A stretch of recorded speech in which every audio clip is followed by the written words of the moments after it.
Hola Fede, ¿cómo va? ¿Qué tal? Bien. Bueno, hoy estamos un poco tristones por la muerte de Jorge Dorio. Me costó decir la noticia, la verdad. Y bueno, vos me viste también cuando me enteré. Nosotros teníamos una amistad con Jorge Dorio. Yo había dado como varias charlas con él. Jorge había sido compañero de escuela de tu papá, vecino nuestro, vivía a 2 cuadras de casa. Pero sobre todo un tipo que en el espacio público siempre intervenía con total lucidez y siempre con gracia. Así le tocara ser o el segundo de Dolina o le tocara panelear en Gran Hermano. Que el mejor panelista que ha visto Gran Hermano. Siempre el mejor panelista de Gran Hermano porque hacía comparaciones históricas, metía... le daba un vuelo que Gran Hermano no tiene. Le daba un vuelo intelectual y al mismo tiempo agregaba una cosa inteligente. Siempre había algo inteligente para decir. Además del compromiso y la pasión y esa cosa, esa verba que tenía, que Jorge Dorio podía recitar poemas larguísimos totalmente de memoria. Me acuerdo siempre que le gustaba el himno argentino entero, no el cortito que nosotros conocemos, y cada tanto traía alguno de esas estrofas desconocidas que son por lo general las más lindas y las traía a colación en alguna noche de conversación. Así que bueno, cuando se va un tipo como Dorio, como decíamos con Fito, no queda nada, digamos, no hay nadie que pueda ocupar un espacio parecido, ¿no? No, claro. No hay nadie que pueda ocupar un espacio parecido. Y bueno, totalmente, y por eso nos pareció que era mucho más importante hablar un poco de él que de cualquier otra cosa, la que solemos hablar acá en este espacio, en esta columna, porque fue alguien importante para este país, bastante más importante tal vez de cómo se lo vaya a recordar, por lo menos en estos primeros momentos.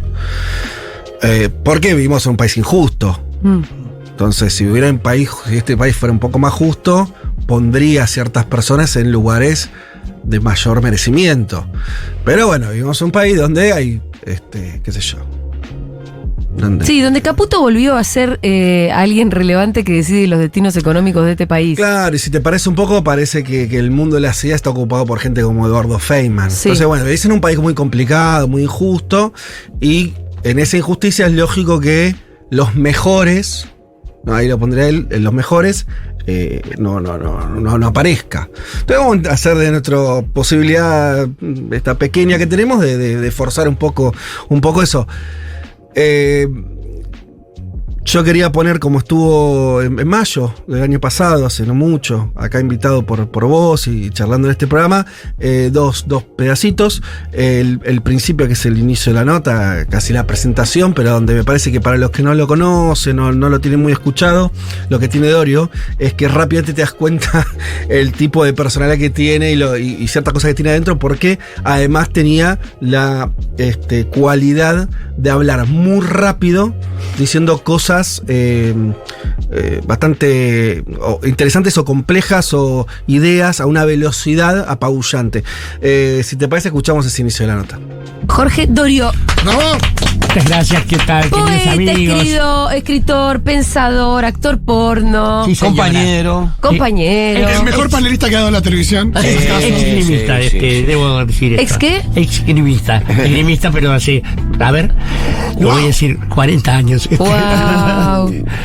Muchos años, ¿no? En general. De cosas, la vida. Es curioso, porque uno desde muy joven se va haciendo el canchero con el asunto de la muerte, quiero decir. Yo pertenezco a una generación, la famosa generación diezmada, pero un poquito más abajo, con lo cual no teníamos la edad suficiente como para morir al día siguiente. Sí. Yo en el 73 tenía 15, bueno. Pero estabas ahí. Estaba ahí, estaba en todas las agendas. Sí. Bueno, así me fue también. Y uno canchereaba con eso. Y hace 5 días se murió Luis Chitarroni, un gran escritor, claro. un gran amigo, además. Estuvo en este programa también porque fue jurado del último premio novela Futurock. Un tipo brillante, encantador, mal llevado con todo el mundo, pero nos conocíamos desde muy jovencitos. Sí. Y ayer se murió el Rafa Hernández, un locutor de vieja historia. ¿Vos decís que las balas pican cerca, Jorge? Eso es lo que me estás diciendo. En realidad uno se acuerda de esta historia, de lo finito que es más allá de las bromas que se puedan hacer al respecto. Digo, o cuando pasan estas cosas, las balas pican cerca, o cuando por algún motivo, no siempre decidido por uno, que después en el relato se hace como, yo tomo la decisión de ir a Nicaragua, Angola, Irán, Irak. Sí. ¿Viste? ¿Vos fuiste a todos esos lados? Sí, y cada vez que llegaba ahí decía, yo soy de Barracas, me gusta la literatura, qué poronga estoy haciendo acá. Bueno, qué loco que hayamos arrancado hablando de la muerte. Había tenido problemas, salió hace poquito, tenía que ver también con eso. Bueno, 2, 3 cosas. Dorio fue militante cuando muy joven en el colegio secundario.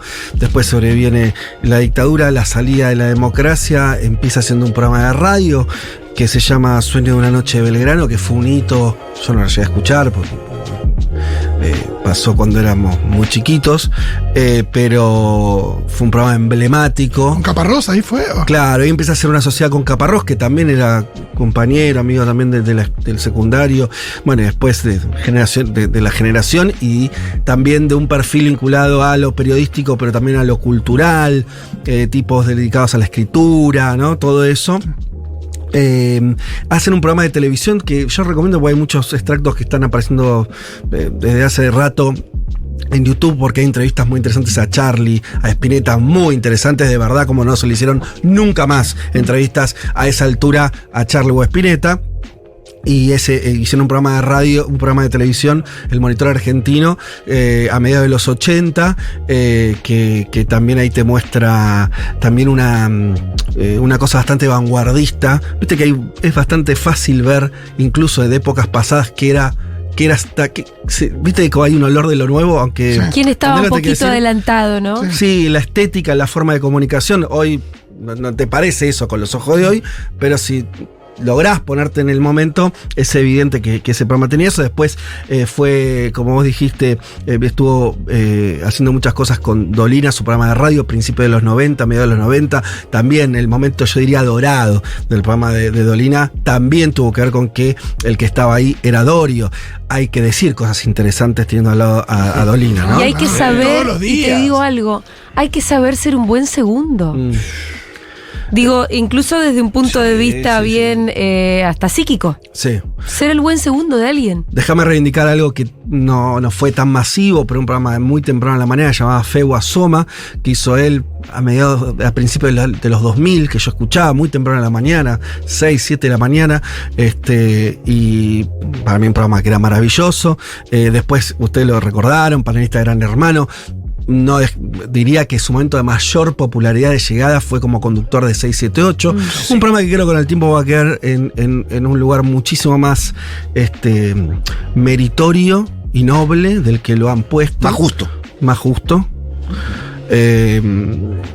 Por muchísimas razones, pero nos iríamos de hablar de Jorge, pero ahí él cumplió un rol importante, conductor, obviamente con opinión política, pero siempre con calidez, ¿no? Sin ser chupamedias. No. Bueno. Él no necesitaba nada de eso, porque le sobraban un montón de cosas. También, ¿no? publicó libros, sobre todo de poesía, bueno. Si te parece, escuchamos una segunda partecita de tu entrevista, que habla un poco más de política, y después me quiero meter en otra cosa. Les digo, jóvenes argentinos, argentinas, no vayan tan confiados en un lugar pensando que los buenos son los buenos y los malos son los malos. Es mucho más complicado que eso. ¿Sí? Bueno, vayamos a eso. Bueno, ¿no te parece también que ahora está muy, muy claro quiénes son los malos, por lo menos? Sí, no sé lo bueno. ¿Hablas de los ucranianos o de la oposición? No, hablo de la oposición de este país, pero después podemos hablar si querés. No, bueno, este es el problema. A ver, digo, yo pensé durante algún tiempo que esta sensación que tengo de molestia, de desagrado, tenía que ver con que, decir, bueno, todavía que nos pasamos los años siniestros de la dictadura, asalto de mata, perdiendo amigos y qué sé yo, ahora nadie se acuerda. Y digo, no es un problema de bronca, porque en realidad no pasó el tiempo necesario para olvidarlo, sino que hemos cometido nosotros, del campo nacional y popular, un error tremendo, que es no recordar todos los días lo que pasó. Sí. Esto es que una vez charlando con el general Martín Balsa, uno de los pocos oficiales respetables de la historia de la patria, el tipo me decía, mire, él egresó el día que lo derrocaron a Perón, en septiembre del 55. Sí. Se graduó como subteniente. Dice, si ese día, o a los 10 días, alguien hubiera tomado el poder democráticamente y hubiera castigado a los culpables, a los tipos que bombardearon la plaza el 16 de junio, bueno, a los que fusilaron al general Valle, o sea, Aramburu, que tuvo justicia por otro lado. Después tuvo su... Dice, si se hubiera castigado a los responsables, las cosas no hubieran vuelto a pasar. Y creo que tiene plena razón. Bueno, ahí haciendo, ¿no?, una mirada que me parece que combina dos cosas. Combina una mirada sobre lo que está pasando ahora, pero también con una retrospectiva más histórica, ¿no? Esta idea de decir, bueno, hay dos cosas que me parecen interesantes. Una, de decir que efectivamente siguen sucediendo tragedias en la Argentina porque hay una injusticia que se mantiene ahí, ¿no? En los momentos en que no se castigó. Claro, en que aparece el castigo a los responsables, esa repetición del escenario se aleja. En otro momento de la charla no lo pusimos, hablan un poco de los economistas, ¿no? Que son siempre los salvados, los economistas que tuvieron responsabilidades en todos los planes de ajuste, de destrucción del Estado, de la economía argentina, y allá están libres, ¿no? Digo, solamente libre, vuelven a tener sus cargos. Claro, Cavallo, no sé, digo, debería tener varias condenas superpuestas y está ahí dando opinión. Bueno, en definitiva, digo, una serie de cuestiones ahí vinculadas a eso. Y después un detalle que a mí no me deja, es una de esas cosas que yo tengo claro que me gusta tomar. Dorio siempre decía patria, no decía ni Argentina ni mi país, decía patria, ¿no? Que es una pequeña manera de politizar, pero con cierta poética también, ¿no? Siempre que hablaba de Argentina decía eso, ¿no? La patria, aunque no estuviera hablando ni siquiera exactamente de una cuestión política. Y después la reivindicación de su generación, que me parece que siempre lo hizo también. Todo el tiempo está hablando de sus amigos, bueno, lo dicen en los dos pedacitos que encontramos ahí, aparece ese tema. Me parece central eso. Me tomo 2 minutos a ver si me sale decir algo que no sé si me va a salir bien, pero bueno, voy a hacer el intento, que es como que todos somos época. Y también somos nosotros y nuestra época, ¿no? Es evidente eso. Quiero decir, estamos siempre atravesados por la época que nos toca vivir. Pero diría más, en general somos casi solo época. Nosotros pensamos que tenemos nuestras ideas, la verdad que es la época la que manda. Porque es muy fuerte eso, ¿no? Las cosas que te gustan o no te gustan, las cosas que compras, cómo creas a tus hijos, qué trabajo tenés. Todo eso es la época, pura y exclusivamente. De hecho, la idea de la nostalgia es como ese intento medio que no se puede, que es como decir, bueno, quisiera volver a aquel momento, y después viene la época que te dice, bueno, no, pero vivís a hoy. Y por eso es solo nostalgia, ¿no? No hay forma de volver. Ahora, siempre hay una negociación ahí. Vuelvo sobre cuánto es uno, a medida que vas creciendo, ese uno tiene cada vez más historia atrás, pero la época va cambiando y bueno, entonces, y al mismo tiempo la época yo creo que siempre se termina casi imponiendo, diría, en lo que somos, en lo que sentimos, en lo que queremos, en lo que pensamos. Esa generación es muy especial, esa generación de los 70, lo dice bien Dorio, él era de los más chicos de esa generación, pero digo, era parte de eso. Es muy especial porque yo sé que ahora queda como medio hasta boludo, ahora son todos cancheros porque dicen pelotudeces, pero la verdad que la época política más trascendental de Argentina fue esa. ¿Por qué? Porque fue el momento donde se estuvo más cerca de un cambio totalmente radical, de hacer la revolución, para decirlo más simplemente.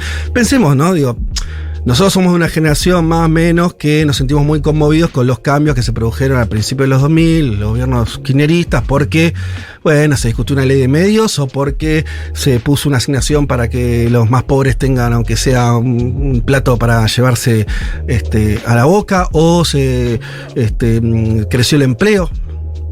¿Sí? Y está bien, digo, y nos conmovió esa época porque fue transformadora, porque pensamos que eso no se podía hacer y de pronto se podía hacer. Ahora pensemos, tratemos de sentirse, acercarnos una ventanita a lo que debe haber sido sentir que si vos ganabas, la empresa zapatilla no era del empresario, sino de los que hacía la zapatilla. Que el edificio era de los obreros que ponían los ladrillos y no de Elstein. Pensé un segundo, lo que, más allá de que, obviamente que eso salió mal, tío, más allá de todo, más allá que incluso hasta te parezca que tal vez no era el mejor de los escenarios que eso ocurriera, tratemos de sentir lo que debe haber sido esa intensidad. Por eso es importante, porque eso ocurrió un solo momento y le atravesó a esa generación. Ahora pensemos que sobre eso vino una derrota política muy rápidamente y después vino una tragedia humana. Sí, un genocidio todo. Ahora volvemos a pensar en las épocas y las personas. Estoy leyendo un libro, no quiero hablar mucho de eso, pues sería desviarnos mucho. Lo uso de ejemplo, de Leila Guerreiro, sobre un perfil de una militante. El nuevo. Sí. La llamada. Sí. De Silvia Lavairu, una militante que le ocurre esa tragedia, embarazada de la ESMA, tiene su hijo, finalmente la liberan. Bueno. Y hoy es un perfil, Leila hace un perfil sobre ella, en la entrevista entre el año 2022 y 2023, es 21 a 22 creo, las entrevistas, de ahora. Claro, y bueno, entonces todo el tiempo está contando cosas de ella, de la actualidad y de ese pasado. Y vos notás que hay un corte en esa persona que es total. O sea, esa señora de hoy, lo que ella piensa, cómo se relaciona, las cosas que le preocupan, no tiene nada que ver con la de la juventud. Y es lógico que sea así, ¿no? Por supuesto, porque la época manda. Ya no es esa, en un sentido muy evidente, y al remitirse a una época con tanta carga y donde a ella, en la juventud, estaba cargada esa época también absolutamente trascendental, revolucionaria. Bueno, claro, hoy no es ella, hoy es otra cosa, ¿no? Y esa es una forma, y creo que ahí hay un pulso de vida, quiere decir, ese corte lo tuvo que hacer para volver a vivir. De hecho, ella lo narra, ¿no? La idea de que se toma un avión y se va a España y se siente, bueno, renacida, ¿no? Bueno, en realidad con una llamada de renace, pero digo, empieza otra vida. Y ese es un modelo que me parece aplica mucho a lo que pasaba por situaciones muy terribles. Bueno, después son otros. Después está el modelo, vuelvo a los 70, los que conocen a alguien de esa generación, que son los que intentan que la época, ¿no? Digo, los que cuentan siempre anécdotas de, bueno, cuando hicimos tal operativo, digo, con los que no sueltan, ¿no? Uh-huh. Están esos, ¿viste? Que son muy simpáticos a la hora de escucharlo. Que a veces vos notás que hay una cosa también de imposibilidad de adaptación, porque fue tan fuerte aquello que eso no lograron como seguir siendo de alguna manera contemporáneos a este presente. Y también es recontra. Claro, que quedaron definidos por eso al punto de que siguen siendo. Sí, porque quedó inconcluso. Sí, ahí me parece que son cuestiones también muy personales de cómo son esas biografías. Claro. Bueno, no sé, mil cuestiones. Y creo que después están los Dorio, que es donde también está mi papá, pero también creo donde está la mayoría, la gran mayoría, porque fue una generación increíble. Yo creo que la inmensa mayoría fueron como él, son como él, en el sentido de, habiendo atravesado eso, que es atravesar lo peor que te puede pasar, ¿no? Porque sí, es como la negación de todo lo que fuiste. Es muy difícil imaginar es el encadenamiento de vivir esa intensidad, vivir una derrota y vivir una tragedia, ¿no? Es como, bueno, son unas secuencias pesadas. Más allá que no le haya pasado a él, como Dorio cuenta, digo, bueno, a él no le pasó nada, pero no importa, claro, sus amigos, sus sueños. Y es lo que lo definía, totalmente, sí. Que es que logró algo que para mí es mágico, que es no dejar de ser tanto esa persona, que se mantengan esos rasgos. Ese joven soñador. Y al mismo tiempo haber logrado ponerlo en otra época. Que por lo tanto, obviamente, eso cambia, ¿no? No es que cambia todo. Pero hay algo ahí. Hay como un mecanismo, ahí hay una sobreposición. De decir, bueno, yo sigo teniendo cosas que decir de hoy. Sí, pero con esos ideales que se filtran y que aparecen en lo que pueda decir de hoy, por más que sea un análisis sobre algo que pasó en Gran Hermano, pero también había algo. Totalmente. Sí, total. Es complejo. Yo no sé si lo estoy logrando explicar bien, ¿sí? Porque. No, yo lo entendí, así que. Yo creo que es un aprendizaje valioso porque las épocas uno no las define. La tragedia no las define. No hay forma de que vos te escapes de lo que pasa. Es decir, pasó lo que pasó. A esa generación le pasó lo que le pasó. A las nuestras, lo que viene después, nos pasa lo que nos pasa. No hay forma de uno tocar un botón y decir, bueno, esta peli no me gusta y me cambia a otra. No es Netflix la vida. Uno va pasando y siendo parte de un mundo. Pero lograr, como creo que de verdad que lograron, o por lo menos muchos que yo conozco, es habitar este presente, habitar este mundo, transitar ese post todo, teniendo registro de quién fuiste, teniendo registro de cuál es tu historia, no haciendo necesarios seguramente cortes, pero no cortes que sean totalmente de una hoja en blanco, y al mismo tiempo seguir siendo actuales, seguir pensando desde ahora, entendiendo que el mundo sí cambió, entendiendo que hay algo ahí que me parece de una inteligencia y de una sensibilidad muy particular. Y me gusta decir que eso se lo vi siempre a Dorio, por esto que decía, ¿no? El tipo, no solamente por su amplitud, podía estar Gran Hermano y podía estar en una mesa hablando de rosca política, sino porque todo el tiempo al final estaba pensando cómo hacer esto que decía sobre la memoria, ¿no? Bueno, ¿cómo hago para seguir aportando algo acá? Creo que se trata de eso al final. Y eso me parece que es súper valioso como enseñanza generacional, ¿no? Puede ser, bueno, ¿qué puedes aprender de esa gente que le pasó semejante cosa que no es reeditable y que ojalá no vuelva a ocurrir nunca? Bueno, creo que se puede aprender eso. Pero bueno, estás llorando, así que me parece que no sé qué decir. Sigo hablando yo. ¿Terminó tu columna? Tirá el micrófono. A mí me parece que fue precioso todo lo que dijiste y que no hace falta decir más nada. Perfecto. Gracias, Fede.